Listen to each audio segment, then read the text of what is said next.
Now, even if you get the common law handbook for jurors and sheriffs, bailiffs, and justices, right, it still don't mean, right, you know everything about the law or are a lawyer or are qualified, and even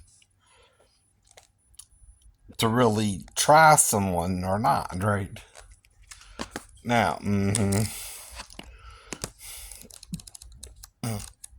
a rule broken is just that, a rule broken, right? But how you punish the person breaking the rule ain't up to you either. Right?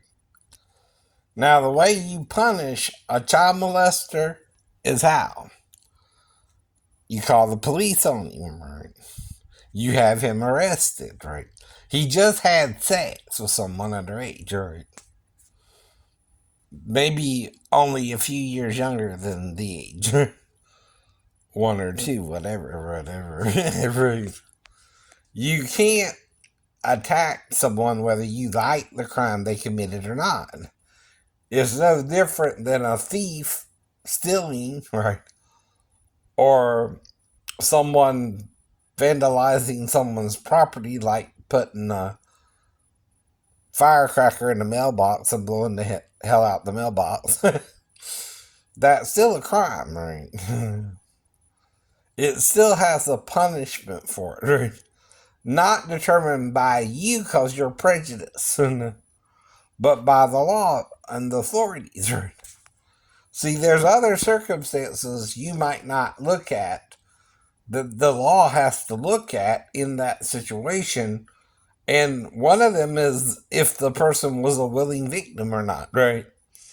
You know, sometimes we all do stupid things, but when you do them, there's causality about it, right? In other words, there's something going on that had you known that information, you could have avoided it altogether, right? Now, like I told you before, if you told me there was a girl named Michelle and she was working in the Orchid nail salon, I wouldn't even went in the store necessarily. Hello? Hello. But if you didn't tell me all that information and I went into the store and someone lied to me, right, about the girl's age, right, the girl herself, maybe, right, I still am being withheld knowledge, right, that had I known it, I could have not even went into the store, right? You understand the difference, though, right? You're trying to make this an issue, like I do it regularly when I don't. From since I was a kid, from since I got on YouTube, from since I divorced my ex-wife, and moved back to base, even.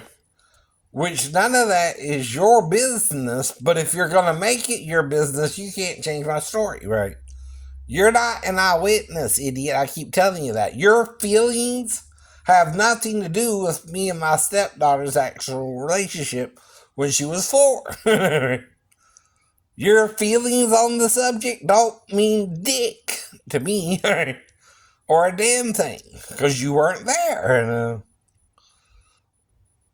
And you're still not listening to what I'm confessing really happened. Yeah, I'm confessing, right?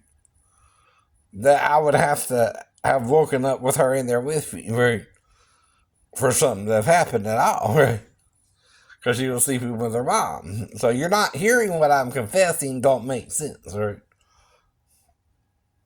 You're trying to make it make sense anyway, and idiot, idiot. You can't do that if you weren't there.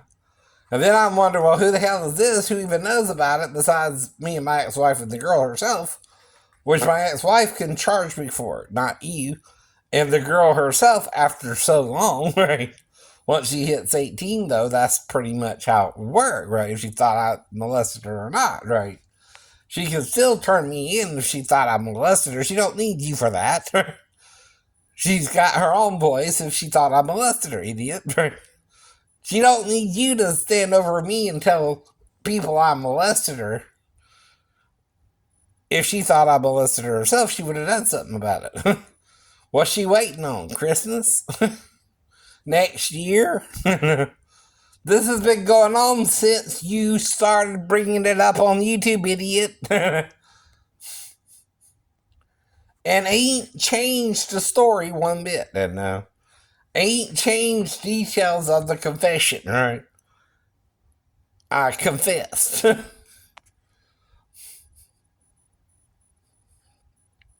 I was sleeping on the couch and she was in the bedroom with her mother, right? That's all I confessed to, right? Right? And if she interacted with me, I don't even remember, but it would be brief in the middle of the night and I wouldn't be with her long, right? And I would bring her back to her mom if she did. That's all I can confess to. If she were to wake me up, but no. Without no memory of it either, right? fully.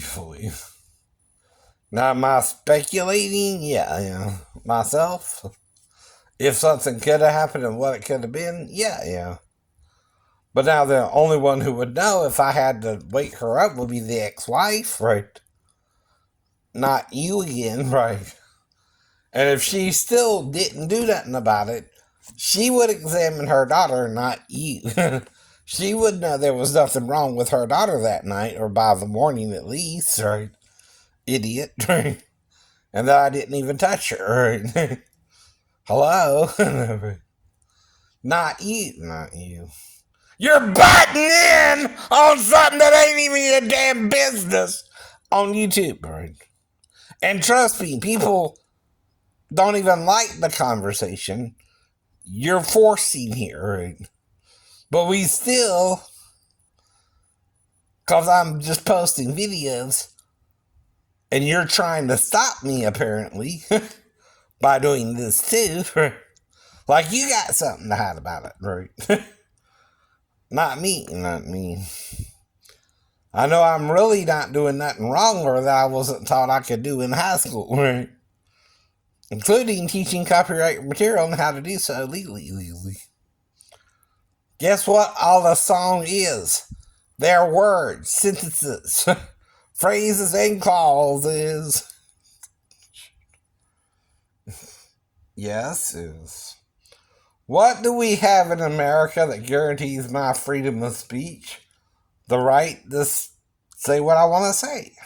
Now, if someone said it first, can I agree with them and say the same thing? Yeah. Same thing if you put your lyrics in the song before I could write my song and I agree with your lyrics too, right? You know what I mean? There's a difference, right? Or I feel similar to you, right? And I want to say the same thing, right? But you said it first, right? And copyrighted it like you own it, okay? You don't, but okay. You said it first. You tried to make it into a song. You're trying to make money off that song and you copyrighted it. Okay. Well, I can teach it under fair use because, see, I could have came up with the same lyrics, right? Because I'm in a similar situation to you, right?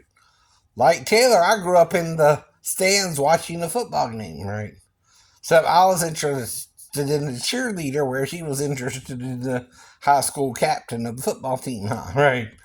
That would be the difference, right? Exactly.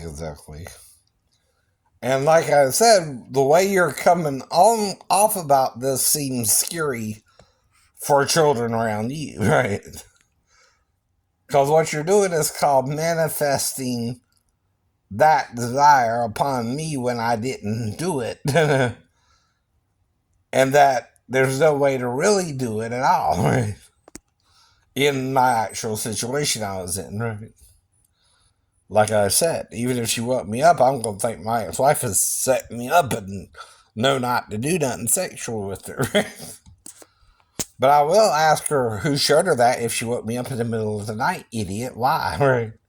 Because she's not supposed to be in there with me and someone would have to show her how to wake someone up like that, right?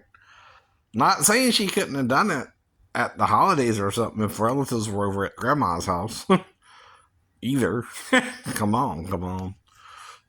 I fell asleep on the couch or something and grandma told her to wake him up or something a couple times.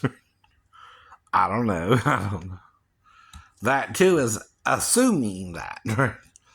Just like you're assuming I could have molested her with her mom there. Right? I keep telling you that, dude. You can't molest no one with their mom there, idiot. I ain't that far gone, and even if I was, Daphne would check and verify it by morning, and I'd move back to base. Right? How could that threaten her? My karate, my martial arts threaten her, don't even threaten you. So what you want from me, right? You're going to keep going on about it because I can't stop you. Well, you're right. I can't stop you, right? Nor my ex-wife, nor the stepdaughter, nor her biological dad, nor anyone in the family. Not her step-grandma or her bio-grandmas. And if the guy had a girlfriend, she has another step-grandma, right? And like I said, anyone can mess with the child's mind, right, when I'm not around her, right? But you. Because I'm not around her alone, right? See, to do all that, you got to get someone alone, idiot. Right? I keep telling you that. I know. I never had her alone with me, right? To train her to do anything with anybody, right? That's called coaching her, right? Well, I can't coach her to wake me up in the middle of the night if I'm on the couch, right? That would have to be someone else. No.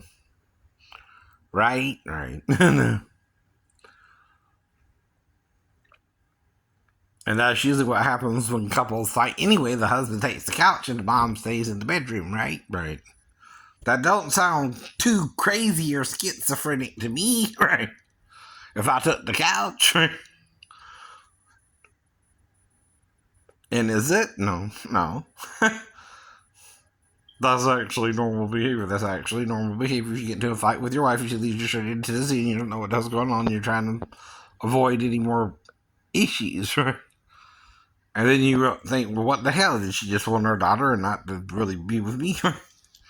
So in order to get away from the situation or give her space, you move back to base. What's wrong with that? Right. And then a year later, you divorced each other, right? Amicably with no complaints, right? Except to pay child support for my son, right? Which she had later on that year, right? So like I said, right? That's responsible parenting or being an adult about it. And until I got out of the military, she was getting child support. Until I tried to work and couldn't hold down a job for 2 years and then went on disability, and then she got money through that, right? That's all I could do. That's all you could do. Ain't that I didn't try or anything. It's just I couldn't handle working a normal work day of 8 hours or more or less anymore. After I fell 3 stories, it kind of took something out of me that a wreck didn't, but I guess they're different injuries. I don't know. I don't remember either one, actually. And that's all I can do is tell you about it. Which you're the one being a dill weeder dickhead about it. And I can't help that either. I don't know what your problem is. All I know is I survived what I thought was a car wreck and 3-story fall involving my stepbrother, and then I was on base with the fall, and that would only involve naval personnel, even my ex-wife, right? Possibly. If I thought to call her and I couldn't, say, find a shirt or something, right? But even then, I would just ask her for a shirt and sleep in the lounge, idiot, right? There's no reason to go off with my wife if, we're not exactly kosher anymore either, right? Mm-hmm.